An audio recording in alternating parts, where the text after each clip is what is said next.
अनेकानेक कथाओं में ये बात प्रसिद्ध है और यहाँ भी वर्णन है कि जिस समय भगवान के होने वाले माता पिता वसुदेव और देवकी का विवाह हो रहा था, कंस ने बड़े उदार भाव से, बड़े प्रेम से रथ का संचालन स्वयं करने का निर्णय लिया कि हम अपने बहन बहनों को उनके घर छोड़ने के लिए स्वयं रथ चलाकर ले जाएंगे।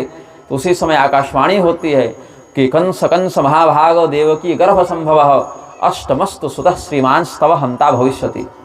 इस देवकी के 8वीं संतान के माध्यम से ही तुम्हारी मृत्यु होगी, ये तुम निश्चित जानो। ऐसा कंस को आकाशवाणी ने बताया।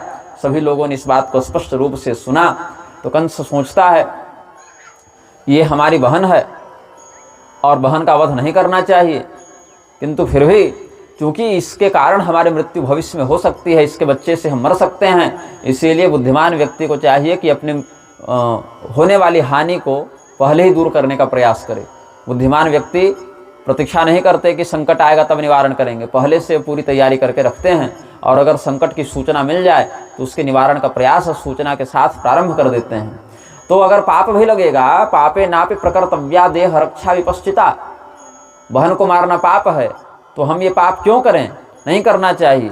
लेकिन यह भी वचन है कि शास्त्र कहते हैं कि अपने शरीर को बचाने से बड़ा कोई धर्म नहीं है। शरीर रहेगा तो प्रायश्चित भी कर लोगे, व्रत भी कर लोगे, बहुत उपाय है, जिंदा बचोगे तब। मर जाना भी बुद्धिमानी नहीं है। तो प्रायश्चित्तेन पापस्य शुद्धिर्भवति सर्वदा।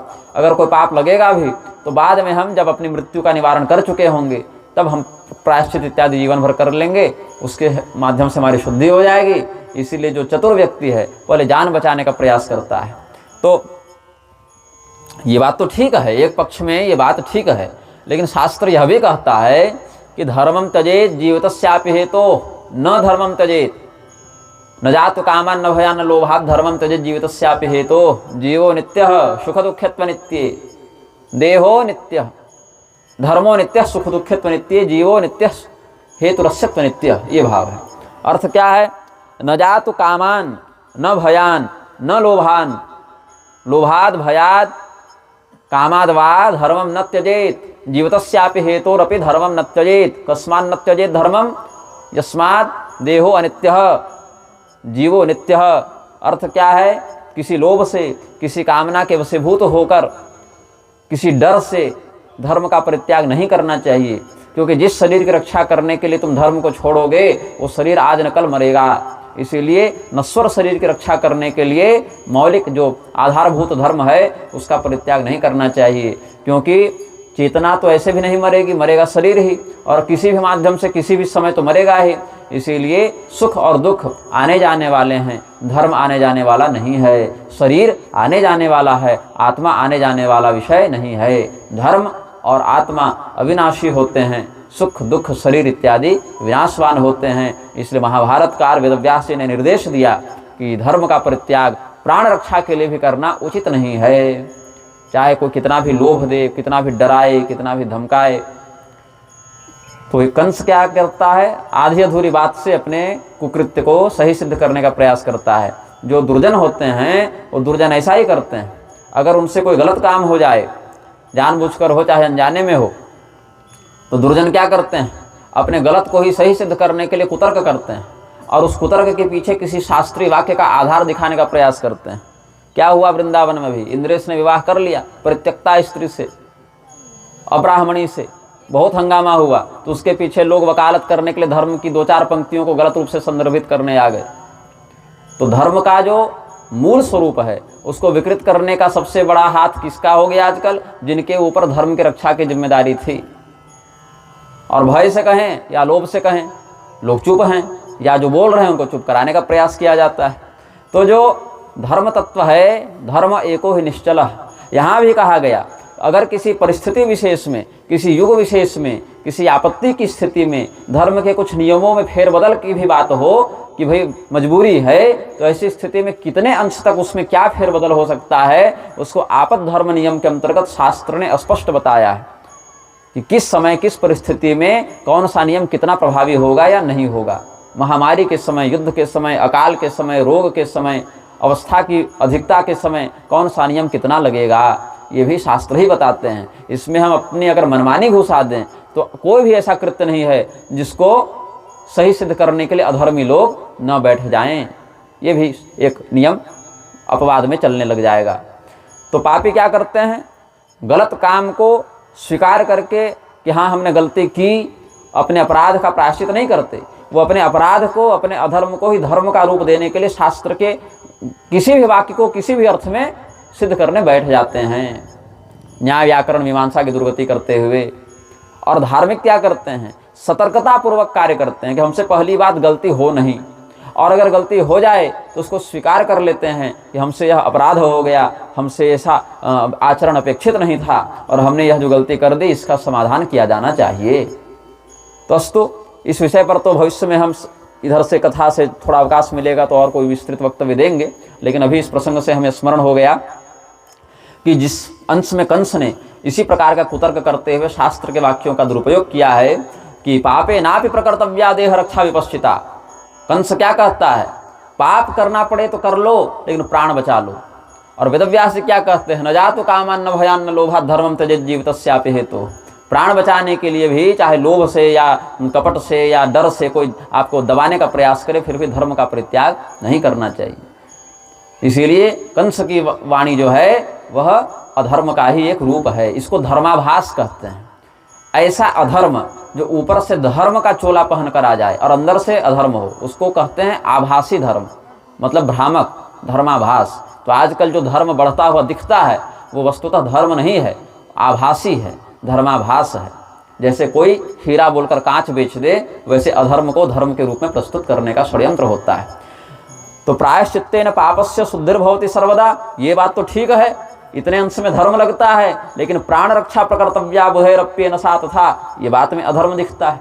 तो कंस ने देवकी जी को मारने की इच्छा से उनके केश को पकड़ा, घसीटने का प्रयास किया और म्यान से तलवार निकाल ली। क्या लगता है कि गृहस्थी बड़ा दुख का जंजाल है। अरे हमारी गृहस्थी देखिए कितनी जमी जमाई है, हम बैल पर बैठते हैं, भगवती सिंह पर बैठती हैं, दोनों में कभी झगड़ा नहीं होता। हमारा एक बेटा मोर पर, एक बेटा चूहे पर, कभी झगड़ा नहीं होता। हमारे गले में अलग से सांप भी है, न सांप और चूहे में झगड़ा, न मोर और सांप में झगड़ा। गृहस्थी तो हमारी देखिए। तो शिव जी कहते हैं कि आप संसार के सर्वश्रेष्ठ गृहस्थ होंगे।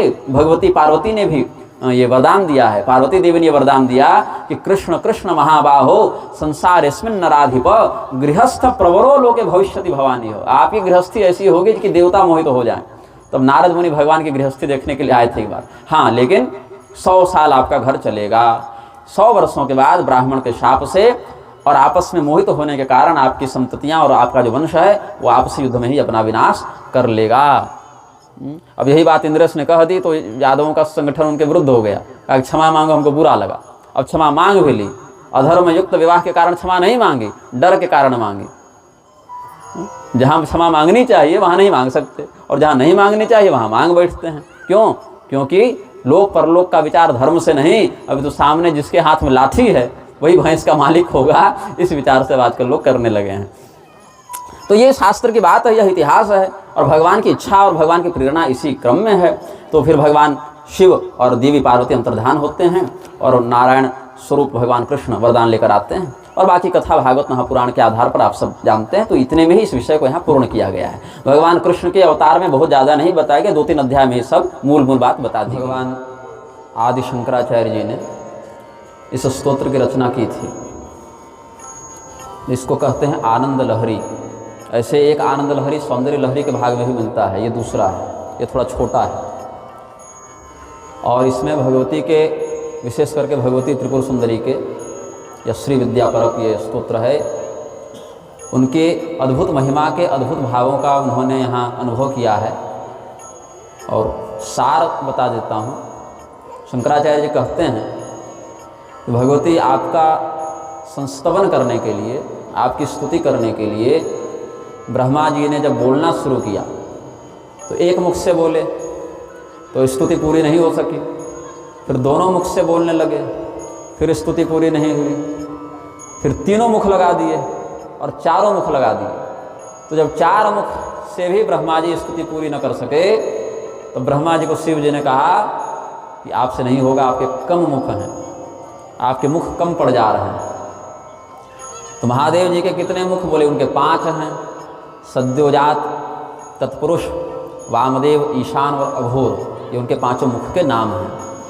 तो चार मुख चार दिशा में, एक ऊपर भी देखता है, ऐसे पंचवक्त रुद्र होते हैं। महादेव जी ने कहा हमारे 5 मुख हैं, एक मुख हमारे पास ज़्यादा है। तो उन्होंने 5 मुख से स्तुति प्रारंभ की, फिर भी न पूरा हुई। तो कार्तिकेय जी बोले पिताजी रहने दीजिए, हमारे 6 हैं, 5 से नहीं होगा, 6 वाले की आवश्यकता है। तो कार्तिकेय जी जब 6 मुख से स्तुति करने लगे तब भी पूरी न हुई। तो शेषनाग बोले कि आप लोग से कुछ होगा नहीं, सब प्राइवेट लिमिटेड, कितना आप लोग बोलिएगा, हम 1000 मुख वाले हैं, अनंत हमारा नाम है भाई, हम स्तुति करेंगे। तो जब अनंत मुख वाले भगवान अनंत भी स्तुति में समर्थ नहीं हो सके तो एक मुख वाला मैं शंकराचार्य कितना ही बोल लूँगा और कितना ही लिख लूँगा। ये भाव है उनका, ये उनका समर्पण है। तो ऐसा क्यों?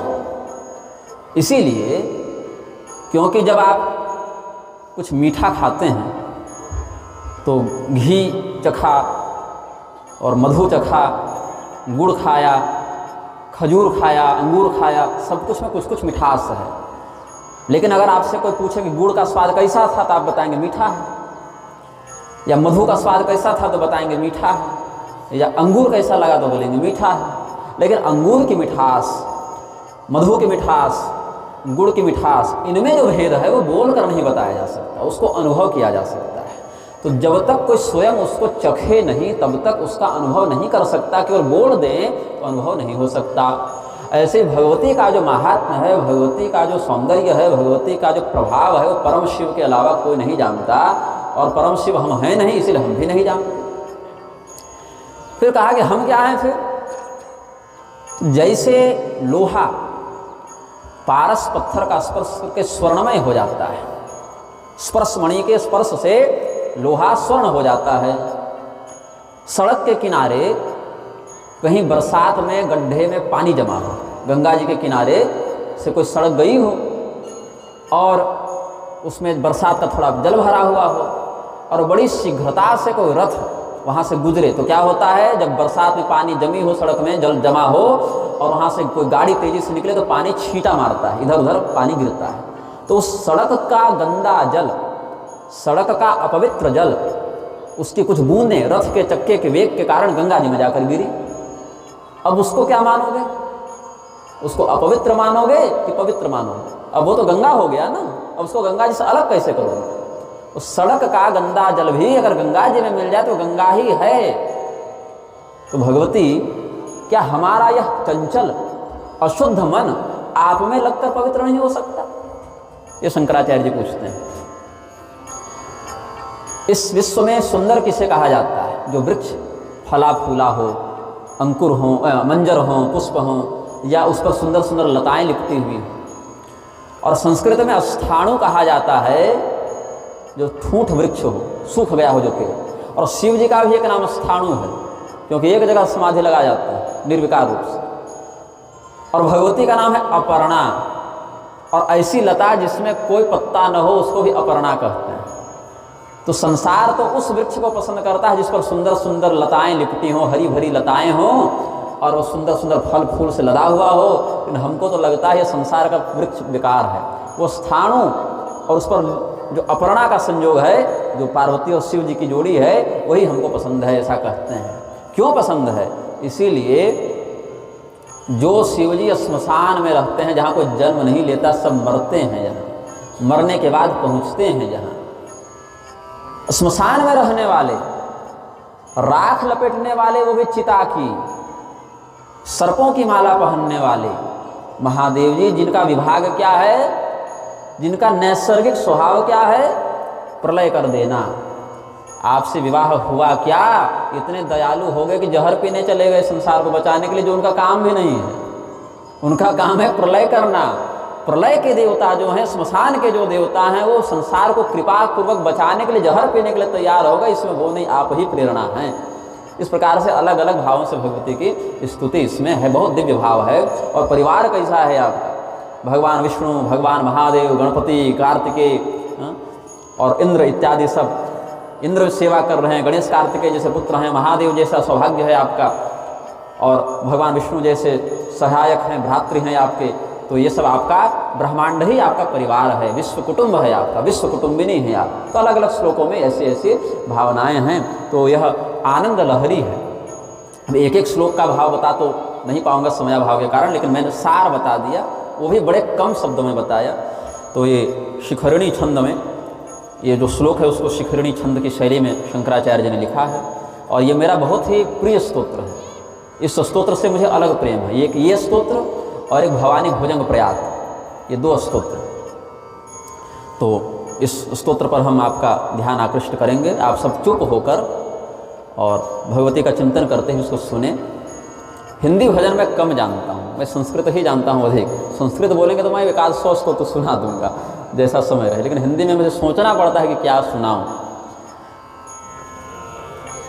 भवानी स्तोतुं त्वां प्रभवति चतुर्भिर्नवदनैः प्रजानामीशानस्त्रिपुरमथनः पञ्चभिरपि न षड्भिः सेनानिर्दशशतमुखैरप्यहिपतेस्तदान्येषां केषां कथय कथमस्मिन्नवसरः घृतक्षीरद्राक्षा मधुमधुरिमाकैरपि पदैर्विशेष्यानाख्येयो भवति रसनामात्रविषयः तथा ते सौन्दर्यं परमशिवदृङ्मात्रविषयः कथंकारं ब्रूमः सकलनिगमागोचरगुणे मुखे ते ताम्बूलं नयनयुगले कज्जलकला ललाटे काश्मीरं विलसति गले मौक्तिकलता स्फुरत् काञ्ची शाटी पृथुकटितटे हाटकमयी भजामि त्वां गौरीं नगपतिकिशोरीमविरतं विराजन्मन्दार द्रुमकुसुमहारस्तनतटे नदद्वीणानाद श्रवणविलसत्कुण्डलगुणा नताङ्गी मातङ्गी रुचिरगतिभङ्गी भगवती सती शम्भोरम्भो रुहचटुलचक्षुर्विजयते नवीनार्कभ्राजन् मणिकनकभूषापरिकरैर्वृताङ्गी सारङ्गी रुचिरनयनाङ्गी कृतशिवा तडित्पीता पीताम्बरललितमञ्जीरसुभगा ममापर्णा पूर्णा निरवधि सुखैरस्तु सुमुखी हिमाद्रेः सम्भूता सुललितकरैः पल्लवयुता सुपुष्पा मुक्ताभिर्भ्रमरकलिता चालकभरैः कृतस्थाणुस्थाना कुचफलनता सूक्तिसरसा रुजां हन्त्री गन्त्री विलसति चिदानन्दलतिका सपर्णामाकीर्णां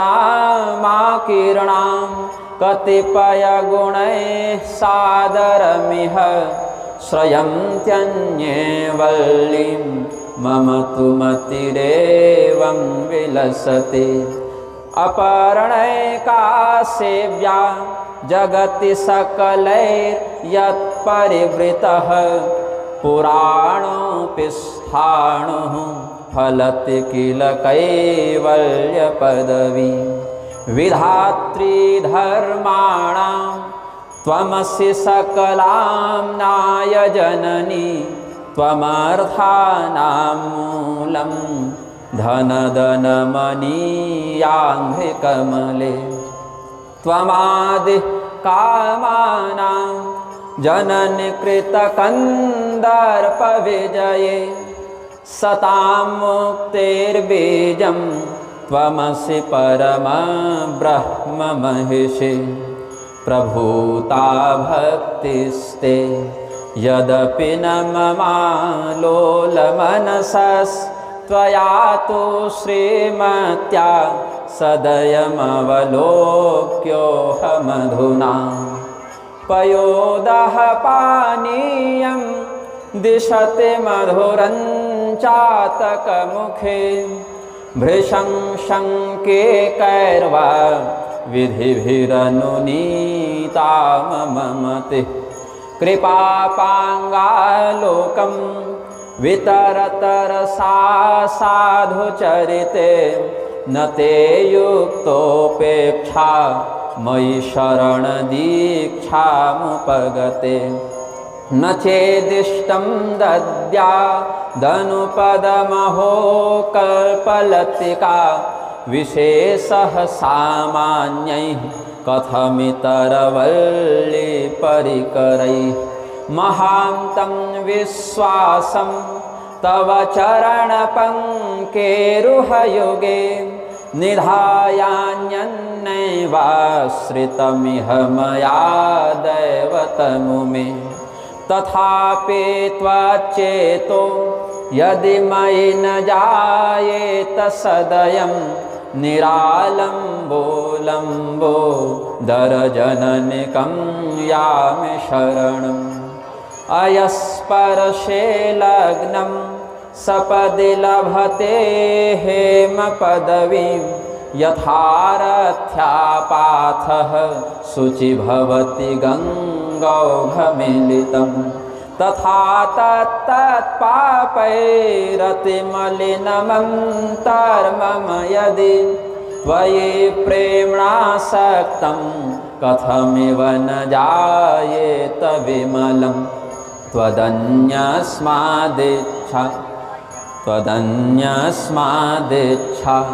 विषयफललाभेन नियमः त्वमर्थानामिच्छाधिकमपि समर्था वितरणे इति प्राहुः प्राञ्च कमलभवनाद्यास्त्वयि मनः त्वदासक्तं नक्तं दिवमुचितमीशानि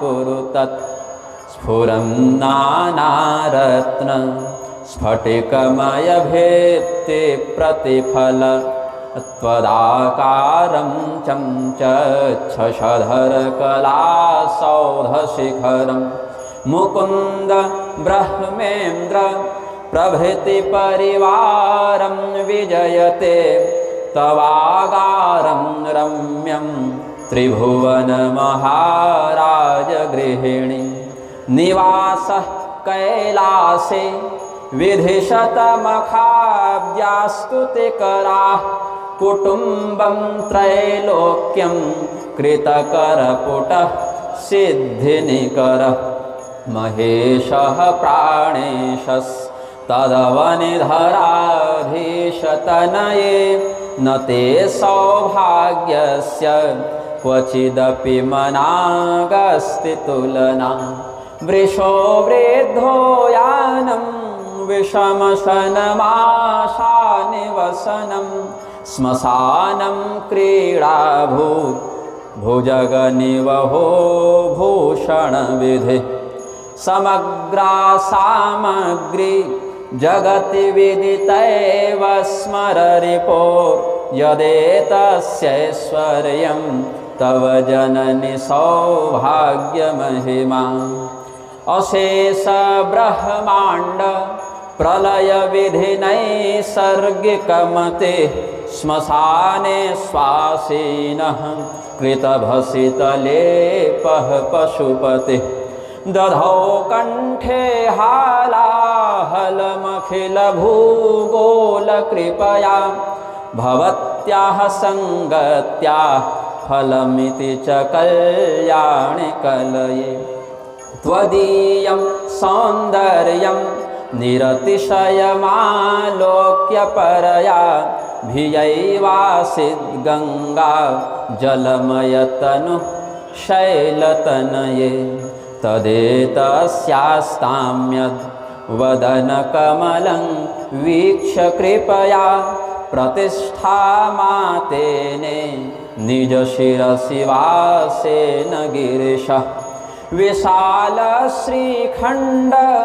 द्रवमृगमदाकीर्णघुसृणं प्रसूनव्यामिश्रं भगवति तवाभ्यङ्गसलिलं समादाय स्रष्टा चलितपदपांशुनिजकरैः समाधत्ते सृष्टिं विबुधपुरपङ्केरुहदृशां वसन्ते सानन्दे कुसुमितलताभिः परिवृते स्फुरं नानापद्मे सरसिकलहंसालिसुभगे सखीभिः खेलन्तीं मलयपवनान्दोलितजले स्मरेद्यस्त्वां तस्य ज्वरजनितपीडापसरति प्रेम से बोलिए जगदम्बिका मैया की जय।